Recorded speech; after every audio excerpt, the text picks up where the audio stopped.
Sa pinakahuling pagharap ni Bamban Mayor Alice Guo sa Senado, iginiit niya na siya ay isang simpleng mamamayan lamang.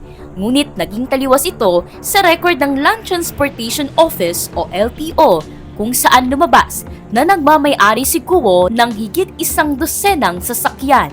Sa dokumento, makikitang nakarehistro sa pangalang Alice Leal Guo ang 13 sasakyan. Kabilang sa listahan ang McLaren 620R na inilahok pa ni Guo sa isang car show sa Concepcion Tarlac noong December 11, 2023. Napaulat na nagkakahalaga ang naturang limited edition luxury British car ng higit 16.7 million pesos nang inilabas ito noong 2019. Sa isang panayam, itinanggi ni Guo na nagmamay-ari siya ng luxury car at iginiit na hiniram niya lamang ito sa isang kaibigan para isali sa car show.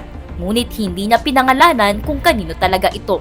Kabilang umano sa mga sasakyang pagmamay-ari ng alkalde ay sports utility vehicles, pick-up trucks, closed van at dump trucks. Ilan dito ay Toyota Land Cruiser at isang Jeep Gladiator Sport na nagkakahalaga ng tig-4 na milyong piso. Gusto mo pa ba ng mga video katulad nito? Mag-follow at mag-subscribe lang sa social media pages ng News 5.